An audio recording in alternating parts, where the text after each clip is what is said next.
Hello everyone.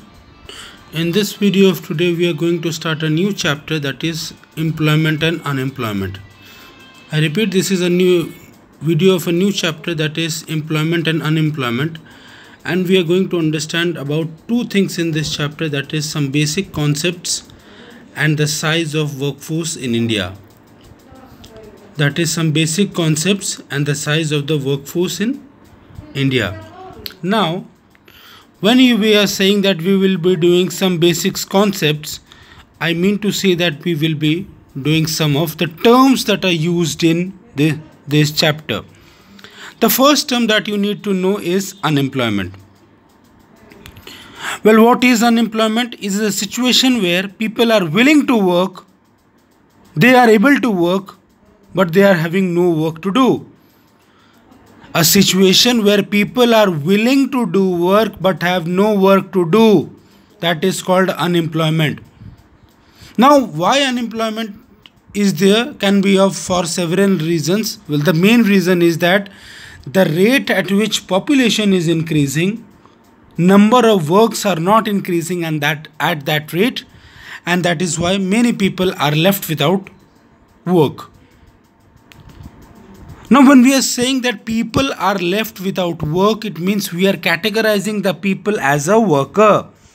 Who is a worker? A person, an individual who is doing some work or is engaged in some production activity and is contributing to the GDP by giving his or her services.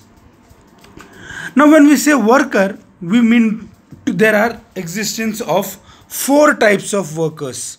One, self-employed workers. One, hired workers. One, casual workers. One, regular workers. Well, self-employed workers are those people who are doing their own business or own profession. I repeat, self-employed workers are those people, those workers who are engaged in their own business or in their own profession. Like any particular farmer working in his own farm, any particular person having his or her own business is called self-employed worker. Next is hired worker, which means that those people who work for others, give their services to others, and against the service they receive some salary. Like a teacher working in a school. He is working for the school, giving his service to the school, and as a reward, the school gives him certain wages or salaries. Any person working in a company, he works in that company, gives his services, and at the end of the month is given salary for his work. Third one is casual workers. Casual workers is those person who is working on daily wage basis. They are working on daily wage basis. Like for example, any person working in Manrega. All of you know that a person working in Manrega works for a certain number of days. He does not work throughout the year. So a person who works on daily wage basis is called as casual workers, and any casual workers does not get social benefits like PF, pension, etc., etc., etc. They just get the salary on per day basis. And regular workers are those people who are on the permanent payroll of their employers. That is, any person who is working in an organization, any person who is working in a school, any person who is working as a permanent staff for any company is called as regular worker, and this regular worker is entitled to have all the benefits that a person gets for a job, that is pension, PF, and all those work. Now, like for example, any engineer working in a factory is a regular worker. So, as I said, there are four types of workers. One is called self-employed, one is called hired, one is called casual, and the fourth and the last one is called as regular worker. Now, continuation with the terms that are used in this chapter, there are another two words that is called as labor supply and labor force. Now when we say the word labor supply, it means the total supply of labor at different wage rate. It is the total supply of labor at different wage rate, while labor force is the total number of person actually working or willing to work. Like let's suppose in our country population of 135 crores, 100 crore of people want to work. I am not saying they have work or they don't have work. They want to work. So the number of people who want to work are called as labor force, and at every wage rate how much workers are working is called as labor supply. Now please understand that labor supply will always be lesser. Generally labor supply, the value of labor supply will always be less than labor force. On the other hand, the value of labor force will be greater than labor supply. Now let's suppose I am having my own firm. I am having my own agriculture firm.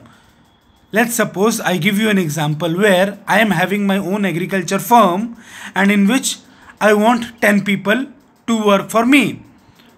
And I get 10 people who are ready to work for me. So these 10 people who are ready to work for me is called as labor supply, while the 100 crore people who are ready to work, they are called as labor force. Now,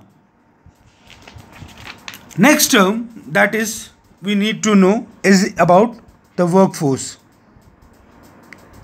Workforce is actually the total number of people working.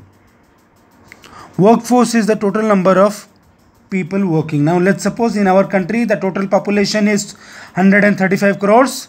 The total number of people who are working in our country are called as the size of the workforce.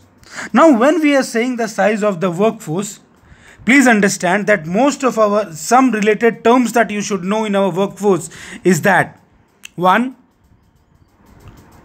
There are at most close to 50 crore of people in our country who are into working. So size of our workforce is close to 50 crores, in which most of the working people are from the male category, while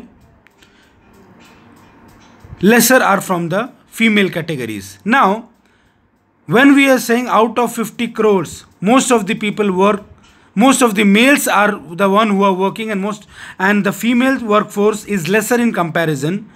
Also, in this total workforce of 50 crore people, most of the people who work belong to rural areas compared to the urban areas. So, there are two things which we can know about the size of the workforce in our country. 1. Most of the people who are working are from the rural areas, and most of the people who are working are the males, that is, the females are less. Now, why is that most of our workforce is rural based? This is because most of the people who are working are belonging from rural areas, because the people from rural areas are ready to work even at lesser salary, while the people in urban areas look for the type of job, look for the money, look for the time factor, look for the number of days they have to work. They take attributes into this, while the rural based people generally do not take these factors into account. And when we say that the female workers are lesser compared to the males, this is because still the female education is lesser compared to the males. Secondly, still the female work is not recognized, and they are mostly thought to be fit for doing the household work rather than going out and doing the work. And thirdly, the female ratio is less because the female are working less, because they are still today paid less compared to the men for the work that they are doing. And that is why most of the women in urban areas generally do not work because of the less salary being offered. Second, they are still considered good for doing the household related work rather than the outside work. And third, the female literacy or the education is still low, and since their education is low, their kind of work is also very low. I hope with this you understand the terms used in this chapter and the size of the workforce of our country. Thank you everyone.